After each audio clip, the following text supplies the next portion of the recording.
Hace unos meses, tomé la decisión más radical de mi vida, desmantelarla por completo. No fue algo planeado, ni siquiera bien pensado. Fue un impulso, una chispa que se encendió en mi interior sin previo aviso. Si alguien me hubiera preguntado por qué lo hice, no habría sabido responder con claridad. Solo sabía que me sentía atrapado, asfixiado por una rutina que me consumía lentamente.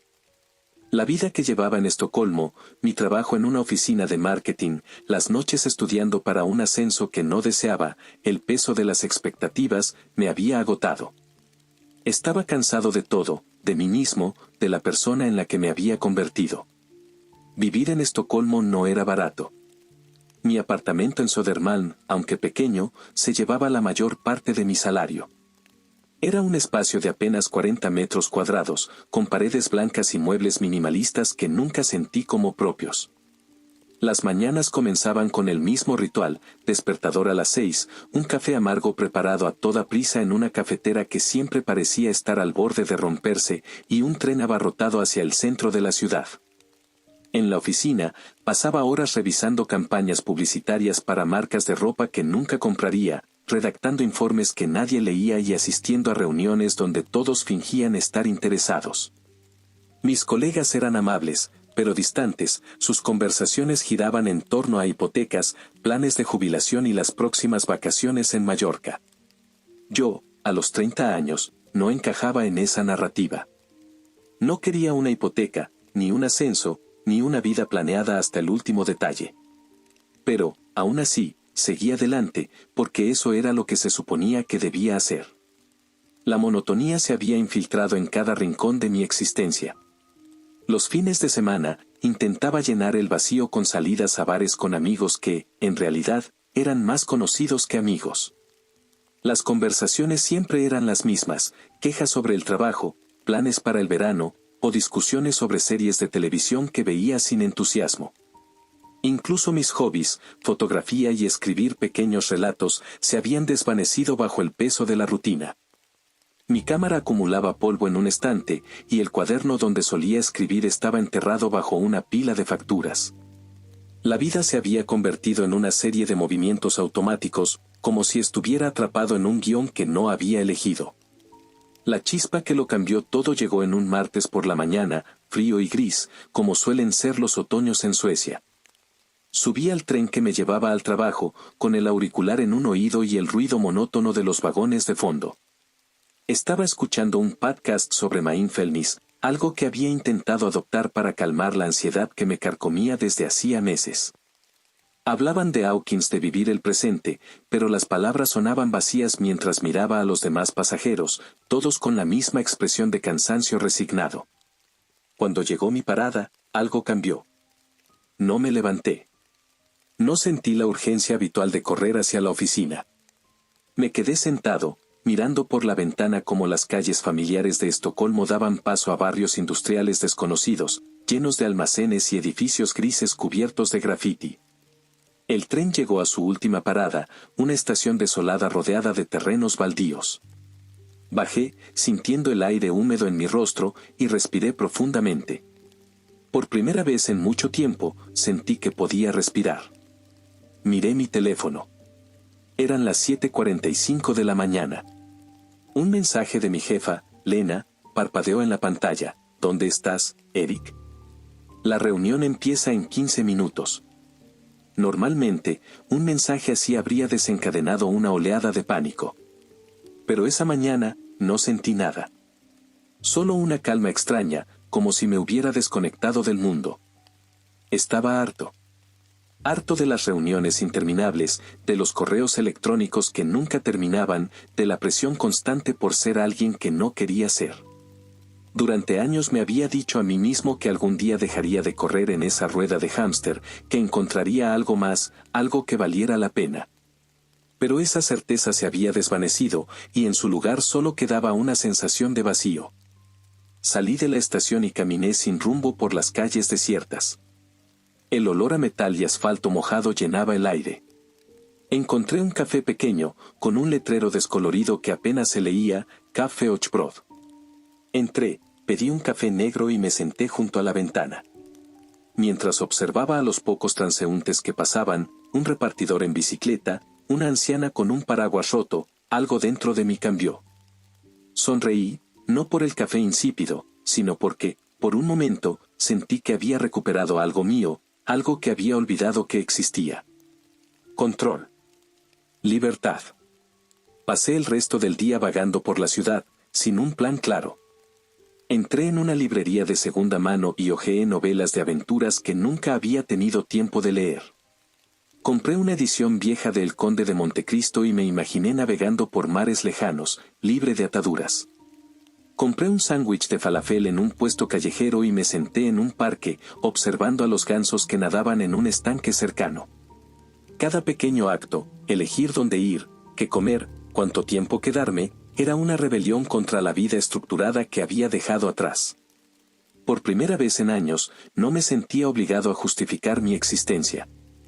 Esa misma tarde, compré un mapa del mundo en una tienda de segunda mano. Era viejo, con los bordes desgastados y algunas manchas de café que lo hacían parecer una reliquia.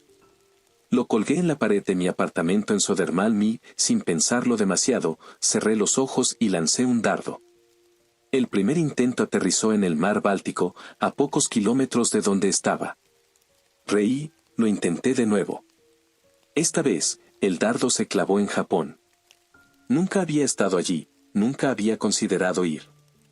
Pero algo en mí dijo, ¿por qué no? Reservé un vuelo para la semana siguiente, usando parte de los ahorros que había acumulado para un futuro que ya no me interesaba. Antes de partir, dejé mi trabajo. No fue una gran escena dramática, simplemente envié un correo a Lena diciendo que no volvería. No hubo respuesta, lo cual no me sorprendió. Empaqué una mochila con lo esencial, ropa, mi pasaporte, un cuaderno donde había comenzado a escribir pensamientos sueltos. Dejé el resto atrás, incluyendo el teléfono de la empresa y las llaves de la oficina. Vendí algunos muebles en línea, doné libros y ropa, y dejé el apartamento tan vacío como me sentía yo meses atrás. Pasé 10 días en Tokio, sin itinerarios ni planes.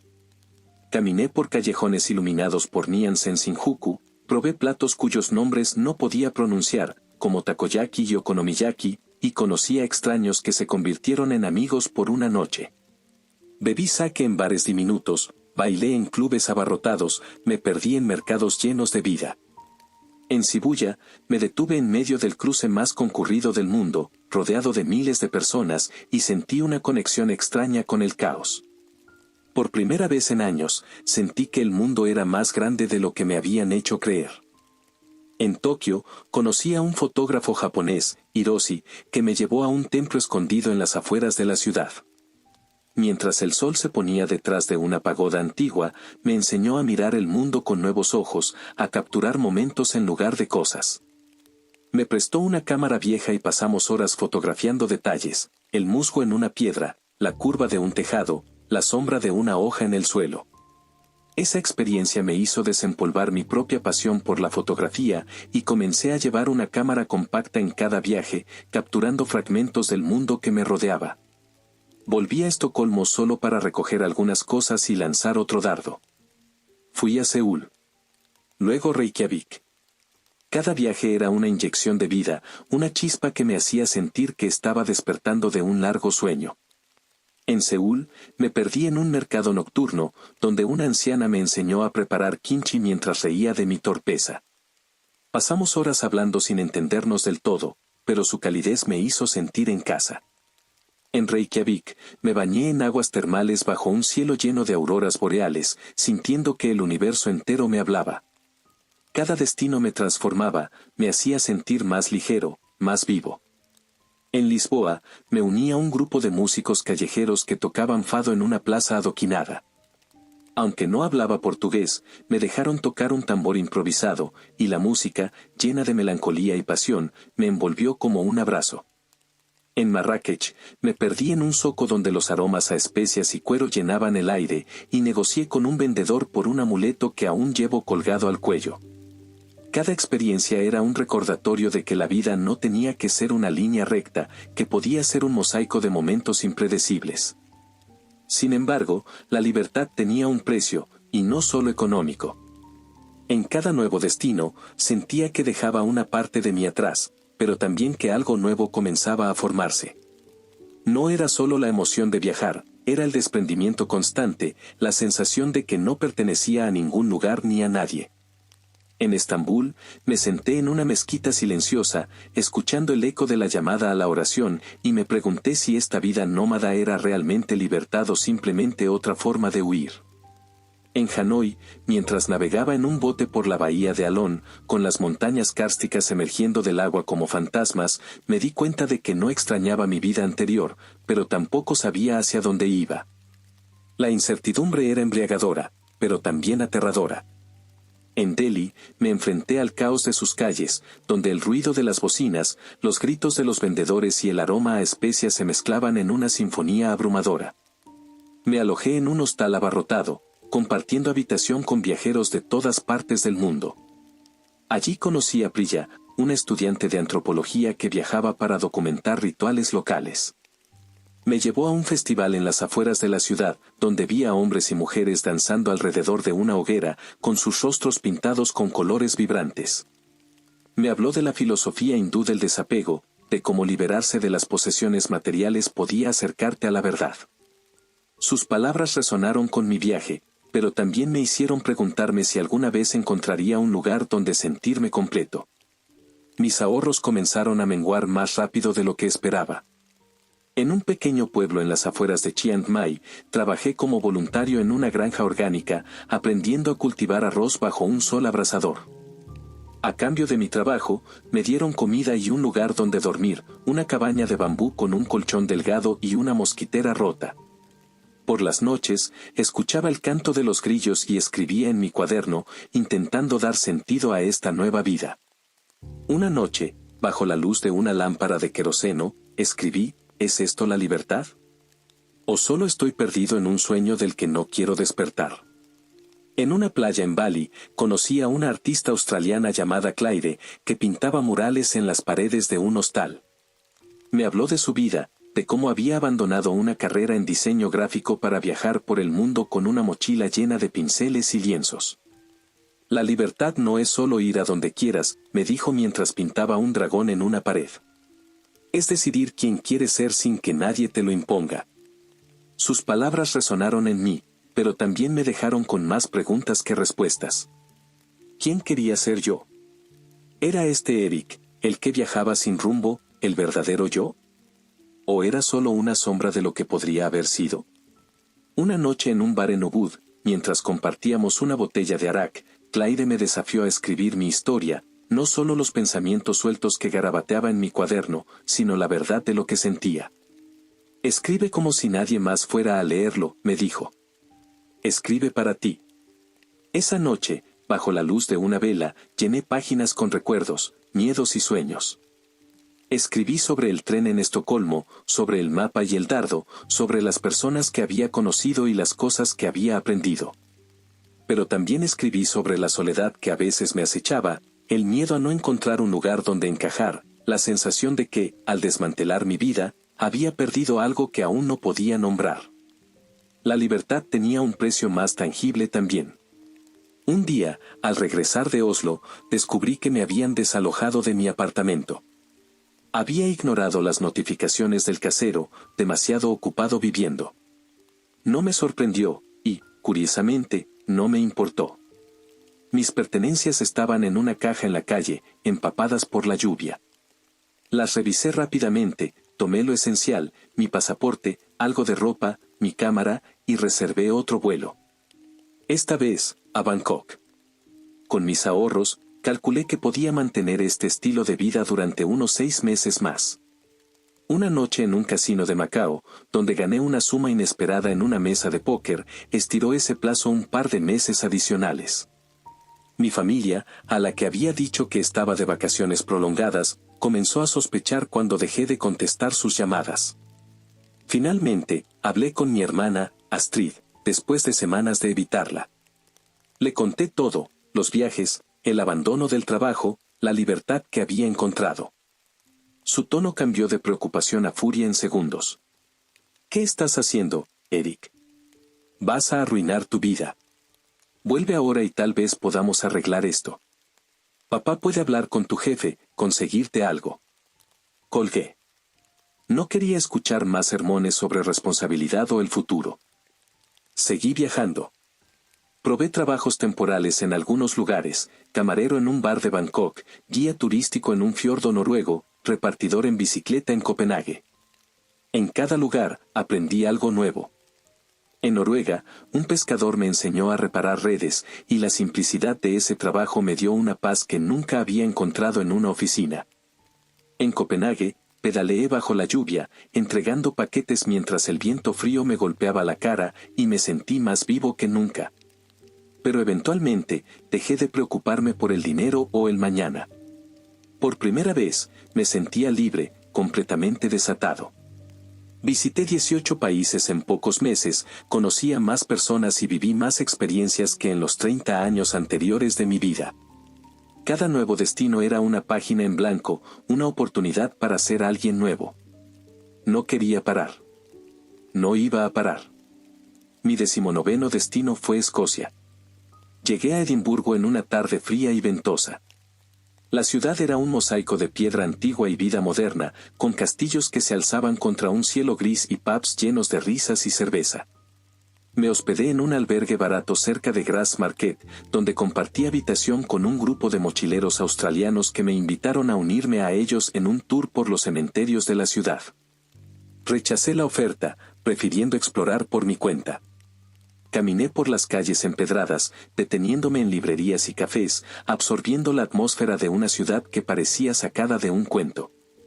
En una librería pequeña, encontré un libro sobre mitos escoceses, lleno de historias sobre espíritus y criaturas que rondaban los bosques. Lo compré, pensando que sería una lectura interesante para las noches solitarias. Esa noche, terminé en un pub abarrotado en la Royal Mile, un lugar con paredes de madera oscura y el olor a whisky flotando en el aire. Allí conocí a Evelyn, una chica de cabello castaño y ojos verdes que brillaban bajo las luces del local. Llevaba un abrigo verde oscuro que le daba un aire misterioso, y su risa era tan contagiosa que llenaba la sala. Bebimos pintas de cerveza, bailamos al ritmo de una banda local que tocaba música folk, y hablamos hasta que el pub cerró sus puertas. Hablamos de todo y de nada, de los castillos de Escocia, de las leyendas de fantasmas que rondaban la ciudad, de los viajes que habíamos hecho. Evelyn tenía una forma de hablar que te hacía sentir que eras la única persona en el mundo, y su entusiasmo era magnético. Me contó que había crecido en las tierras altas, en un pueblo pequeño donde las historias de espíritus eran tan comunes como el viento. Habló de un bosque cerca de su casa, un lugar que los locales evitaban después del anochecer, diciendo que estaba embrujado. Reí, pensando que era solo una historia para turistas, pero sus ojos se oscurecieron por un momento, como si supiera algo que no quería compartir. Cambió de tema rápidamente, preguntándome sobre mis viajes, y la conversación volvió a fluir como si nada hubiera pasado. Evelyn parecía conocer cada rincón de Edimburgo, cada historia oculta detrás de las piedras de la ciudad. Me habló de los Aed, espíritus de la mitología celta que, según las leyendas, habitaban los bosques y colinas de Escocia. Dijo que los Aed no eran solo cuentos, que eran guardianes de lugares antiguos, celosos de su territorio, y que a veces se aparecían a los viajeros que se habían perdido, o se aventuraban demasiado lejos. Sus palabras tenían un tono extraño, entre reverencia y advertencia, pero yo estaba demasiado embriagado por su presencia para tomarlo en serio. Cuando me invitó a seguir la fiesta en una casa en las afueras, cerca de un bosque, no lo pensé dos veces. Estaba borracho, eufórico, y la idea de una aventura más me arrastró como un imán. Tomamos un taxi hasta las afueras de la ciudad, donde las luces de Edimburgo dieron paso a la oscuridad del campo. Bajamos cerca de un sendero que se adentraba en un bosque denso. El aire olía a musgo, tierra húmeda y pino. Evelyn iba adelante, tarareando una melodía que no reconocí, con su abrigo ondeando como una bandera en la brisa. A veces, se giraba y me sonreía, con sus ojos brillando bajo la luz de la luna. Caminamos durante lo que pareció una eternidad, con los árboles cerrándose a nuestro alrededor y las ramas crujiendo bajo nuestros pies. Una parte de mí sabía que esto no era del todo normal, pero el alcohol y la emoción apagaron cualquier señal de alarma. Finalmente, llegamos a una cabaña de madera en un claro. Era vieja, con tablas desgastadas y ventanas polvorientas que reflejaban la luz de la luna. Entramos. El interior olía a humedad y madera vieja, y el suelo crujía bajo nuestros pasos. Evelyn me ofreció una bebida de una botella sin etiqueta, y recuerdo reírme de algo que dijo antes de que todo se volviera borroso. El mundo se desvaneció en un torbellino de luces y sonidos. Desperté en una cama desconocida, con un dolor de cabeza que parecía partirme el cráneo en dos. La habitación estaba bañada en una luz grisácea, opaca, como si el sol no pudiera atravesar las nubes. Afuera, la lluvia caía con una fuerza que nunca había visto, un rugido constante que hacía temblar las ventanas y el tejado. El sonido era ensordecedor, como si el cielo se hubiera roto y derramara su furia sobre la tierra. No tenía idea de dónde estaba. Miré a mi alrededor. La habitación era austera, una cama con sábanas ásperas, un armario vacío con puertas que colgaban de bisagras oxidadas, un espejo polvoriento en la pared y una sola pintura desvaída de un paisaje marítimo. Mi teléfono y mi billetera estaban en el suelo, junto a la cama, intactos. Revisé mi cartera, el dinero y las tarjetas seguían ahí. Me levanté, tambaleándome, y fui al baño. El olor a moho era tan fuerte que casi podía saborearlo. Vomité un par de veces en el inodoro, luego me lavé la cara con agua helada, bebiendo un poco directamente del grifo para aliviar la sequedad en mi garganta. Intenté reconstruir la noche anterior. Fragmentos de la fiesta en el pub, la música folk, la risa de Evelyn, el trayecto por el bosque. Pero todo estaba envuelto en una niebla de alcohol y confusión. Bajé al primer piso, llamando a Evelyn. Mi voz resonó en la casa, pero no hubo respuesta, solo un eco extraño, como si el lugar fuera mucho más grande de lo que parecía. La casa estaba vacía.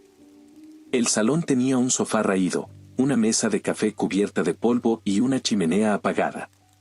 La cocina era funcional pero desolada, con electrodomésticos antiguos y un fregadero lleno de manchas de óxido.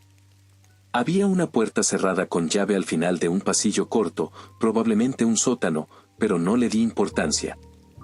Me senté en el sofá y revisé mi teléfono. El último mensaje era de un tipo que conocí en el pub, algo sobre vernos al día siguiente. Nada de Evelyn. Me pareció extraño que me hubiera dejado solo en su casa, pero no había mucho que robar, el lugar estaba prácticamente vacío. Entonces, una idea me golpeó, ¿y si esta no era su casa? ¿Y si me había metido en algo peligroso? Corrí a la puerta principal, temiendo que estuviera cerrada con llave. Pero se abrió sin problema. Afuera, la lluvia era un muro impenetrable, cayendo en líneas perfectas, sin viento, sin truenos, sin relámpagos. Era antinatural, opresiva. Apenas podía ver el bosque a través del aguacero, pero distinguí el claro por donde habíamos llegado. La idea de aventurarme en esa tormenta era terrible, pero no podía quedarme ahí para siempre. Revisé mi teléfono para ver el pronóstico del tiempo, pero la aplicación decía que en Edimburgo estaba despejado, con un 0% de probabilidad de lluvia. Era imposible. No había noticias sobre tormentas o inundaciones. Nada. Volví a entrar. Mi teléfono estaba al 20% y no había cargador a la vista. Decidí explorar la casa para pasar el tiempo mientras la lluvia amainaba.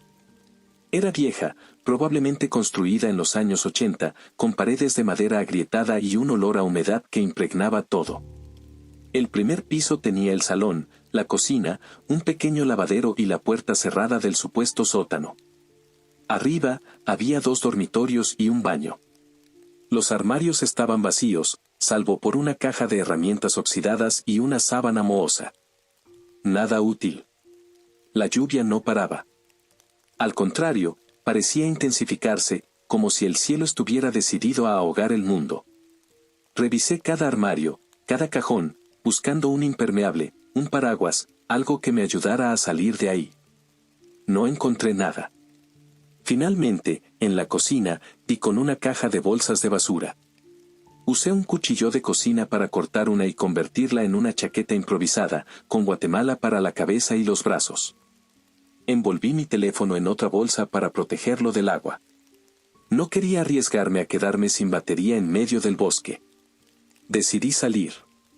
El agua me golpeó como un martillo en cuanto puse un pie fuera. Las bolsas apenas servían, el agua se filtraba por todas partes, empapándome en segundos. El suelo del bosque se había convertido en un lodazal, y cada paso era una lucha contra el barro que se adhería a mis zapatos. No había avanzado más de 20 metros cuando los vi. Al borde del claro, había figuras. Decenas de ellas, inmóviles, como estatuas bajo la lluvia. Eran altas, delgadas, con la piel pálida, casi translúcida, brillando de una manera que no parecía natural. Estaban desnudas, de pie, sin reaccionar al aguacero. Me quedé paralizado, esperando que hicieran algo, que dijeran algo. Pero nada. Solo me miraban, o eso creía, porque la lluvia hacía imposible distinguir sus rostros. Intenté contarlas, pero eran demasiadas, alineadas en un círculo perfecto alrededor del claro. El pánico se apoderó de mí. Corrí de vuelta a la cabaña, resbalando en el lodo, cayendo 2 veces antes de llegar a la puerta. Cuando miré alrededor, vi más figuras, rodeando la casa por completo. Cerré la puerta con fuerza, con mi corazón latiendo tan rápido que pensé que explotaría. Me encerré dentro, temblando, cubierto de barro, tratando de procesar lo que acababa de ver. Esto no podía ser real. Intenté convencerme de que era un sueño, una alucinación causada por el alcohol o algo que Evelyn había puesto en mi bebida. Pero el frío en mi piel, el olor a tierra mojada, el rugido de la lluvia, todo era demasiado vívido. Miré por la ventana. Las figuras seguían ahí, inmóviles, más cerca ahora, o eso parecía. Sus siluetas se recortaban contra la cortina de agua, con sus cuerpos pálidos brillando como si absorbieran la luz. Llamé al 999, el número de emergencias del Reino Unido. La señal era débil, pero logré conectar. Expliqué lo mejor que pude, intentando no sonar como un lunático. Estoy en una cabaña en el bosque, llueve como nunca, hay gente extraña afuera, no sé dónde estoy. La operadora, una mujer con voz cansada, me escuchó en silencio. Por favor, envíen a alguien, supliqué. No sé la dirección, pero necesito ayuda. Hubo una pausa larga, demasiado larga. Luego, ella habló, su voz temblorosa, como si estuviera conteniendo el miedo. No podemos ayudarte. No es la primera vez que recibimos una llamada así. Hemos buscado esa cabaña antes, en esos bosques. Nunca la encontramos. ¿Qué? Balbuceé, sintiendo que el suelo se desvanecía bajo mis pies. Escucha, dijo. No estás perdido. La lluvia eventualmente parará, o al menos eso dijeron las pocas personas que lograron escapar. No sé cuánto tiempo tomará, pero lo hará. Cuando ocurra, corre. Corre sin mirar atrás. No te detengas hasta que salgas del bosque. No te seguirán más allá de los árboles. ¿Y las personas afuera? Pregunté, con mi voz quebrándose. ¿Qué son? No sé qué son, admitió. Nadie había mencionado a más personas en ese lugar. Solo, quédate tranquilo. No pierdas la cabeza. Mantente lúcido. Intenté mantener la calma. Le pedí que no colgara, y ella prometió quedarse en la línea. Una cosa más, dijo. No bajes al sótano. Pase lo que pase, no. La llamada se cortó. Miré mi teléfono, la batería estaba muerta. Un icono de batería vacía parpadeó antes de que la pantalla se volviera negra. Me quedé mirando el dispositivo, sintiendo una oleada de desesperación. El rugido de la lluvia llenaba el silencio, y el olor a humedad se mezclaba con algo más, algo metálico y podrido que emanaba de la puerta del sótano. Me senté en el sofá, tratando de procesar las palabras de la operadora. Hemos buscado esa cabaña antes. Nunca la encontramos. ¿Qué significaba eso? ¿Estaba atrapado en un lugar que no existía? Miré hacia la puerta del sótano. El agua comenzaba a filtrarse por debajo, un líquido oscuro y fétido que olía a muerte. Recordé la advertencia de la operadora, pero no tenía sentido. ¿Por qué no bajar al sótano? ¿Qué podía ser peor que las figuras afuera? Las horas pasaron, marcadas solo por el golpeteo constante de la lluvia. Encontré una linterna en un cajón de la cocina y revisé la casa de nuevo, buscando algo que me diera una pista sobre dónde estaba o qué estaba pasando. En el refrigerador, había un solo frasco con una sustancia negra y viscosa que parecía moverse ligeramente cuando lo incliné. No lo abrí.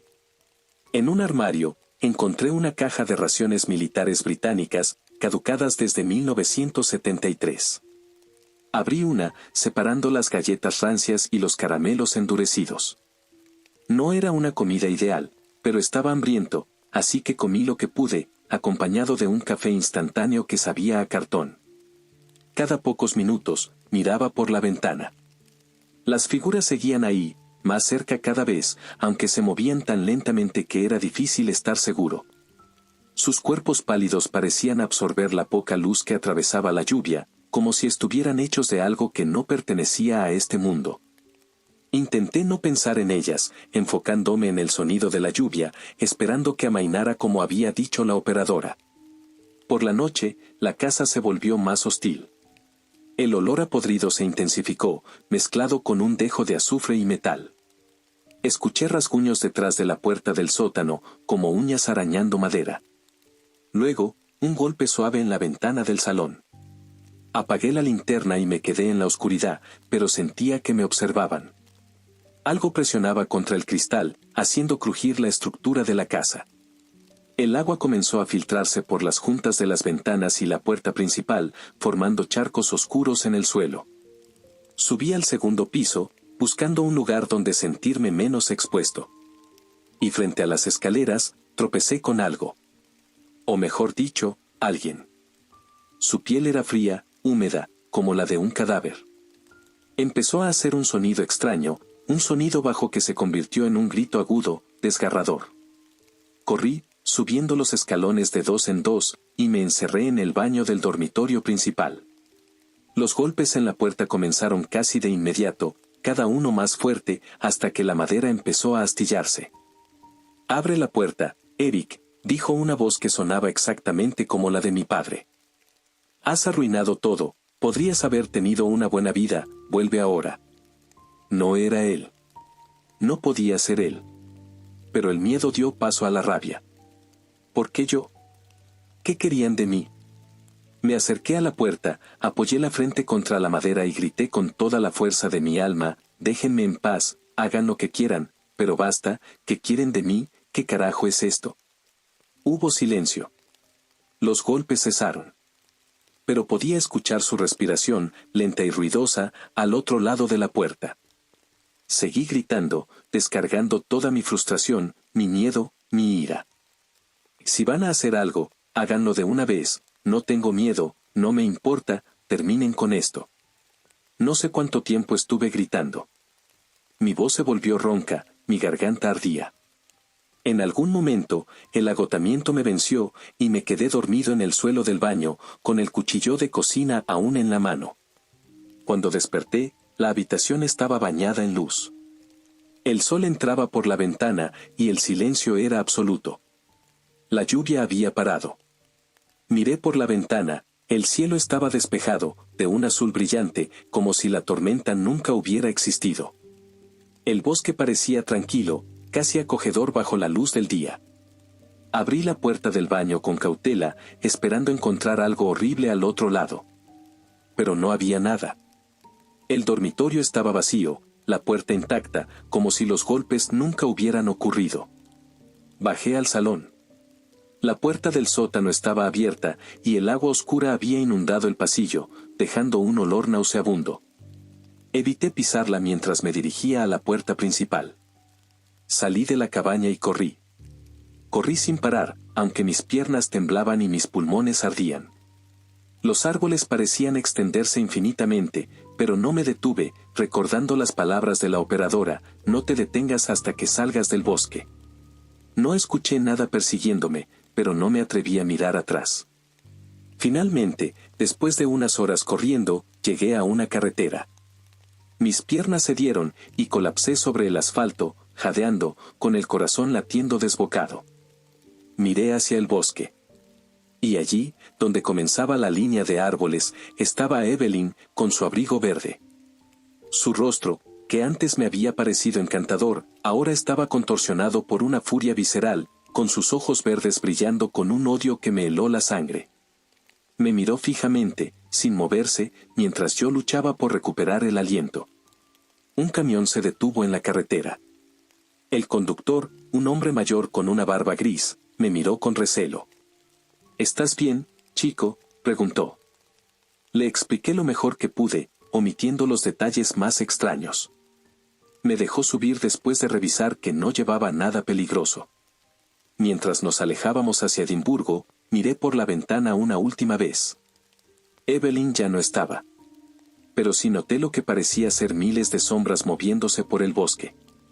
De vuelta en Edimburgo, me dirigí directamente a una comisaría de policía, aún temblando por la experiencia. Mis ropas estaban empapadas de barro, y mi rostro debía reflejar el terror que aún sentía. Estaba convencido de que no me creerían, de que pensarían que estaba loco o drogado. Me senté frente a un oficial, un hombre de unos 50 años con el cabello gris y una mirada cansada pero amable. Su placa decía Inspector Angus MacLeod. Le conté todo, la noche en el pub, Evelyn, la cabaña, la lluvia imposible, las figuras pálidas, la voz que imitaba a mi padre, mi escape. Mientras hablaba, esperaba que me interrumpiera, que me dijera que estaba inventando cosas. Pero no lo hizo. Escuchó en silencio, tomando notas en un cuaderno, con una expresión que pasaba de la curiosidad a una seriedad inquietante. Cuando terminé, MacLeod se recostó en su silla y suspiró. «No eres el primero en contar una historia así, Eric», dijo, con su voz grave con un acento escocés que sonaba como si llevara el peso de demasiados secretos. Ese bosque, esa cabaña, hemos tenido reportes similares durante años. La mayoría no sale para contarlo. Lo miré, atónito. Entonces ¿saben qué eran esas cosas? MacLeod dudó, como si estuviera decidiendo cuánto revelar. Luego se inclinó hacia adelante, bajando la voz. No son humanas, eso seguro. Aquí los llaman Side, como las leyendas celtas que te contó esa chica, pero no son exactamente espíritus. Nosotros los llamamos vampiros espirituales en nuestros archivos, aunque no es un término oficial. No se alimentan de sangre, sino de emociones, miedo, incertidumbre, desesperación. Se sienten atraídos por viajeros, por almas inquietas como la tuya, que están buscando algo y no saben qué. Los llevan a esa cabaña, un lugar que no está del todo en nuestro mundo, y los atrapan allí, alimentándose de su angustia. ¿Por qué no me mataron?, pregunté, con mi voz apenas un susurro. ¿Por qué me dejaron ir? MacLeod me miró directamente a los ojos. Porque dejaste de alimentarlas. Cuando gritaste, cuando descargaste toda tu rabia y miedo, te liberaste. Esas cosas prosperan en el silencio, en la represión, en la duda que carcome por dentro. Pero tú, te desahogaste. Les quitaste lo que querían. No había nada más que pudieran tomar de ti, así que te dejaron ir. No todos tienen esa fuerza. Me quedé en silencio, procesando sus palabras. La idea de que mi estallido, mi momento de furia cruda, me hubiera salvado parecía irreal, pero encajaba. Recordé la calma que sentí después de gritar, la claridad que vino con el agotamiento. ¿Y Evelyn?, pregunté. ¿Ella era una de ellas? No lo sé, admitió MacLeod. Podría ser una de ellas, o alguien atrapado por ellas, sirviéndoles para atraer a otros. No tenemos respuestas claras. Ese lugar, ese bosque, es como un pliegue en el mundo. Aparece y desaparece. Hemos intentado encontrarlo, mapearlo, pero nunca está donde debería estar. Me dio una tarjeta con su número y me dijo que lo llamara si recordaba algo más o si sentía que algo me seguía. Mantente alerta, Eric, dijo mientras me acompañaba a la puerta. Y tal vez, quédate lejos de los bosques por un tiempo. Salí de la comisaría con la cabeza llena de preguntas, pero también con una extraña sensación de alivio. Había enfrentado algo que no podía explicar, algo que desafiaba todo lo que creía saber sobre el mundo. Y, de alguna manera, había sobrevivido porque me negué a dejar que el miedo me consumiera. Mientras caminaba por las calles de Edimburgo, bajo un cielo despejado que parecía burlarse de la tormenta que había vivido, me pregunté si alguna vez volvería a lanzar un dardo al mapa. Por ahora, solo quería un café, un lugar tranquilo, y tal vez un cuaderno nuevo para escribir lo que había aprendido, que la libertad no solo era elegir dónde ir, sino también decidir no dejar que el miedo te detenga.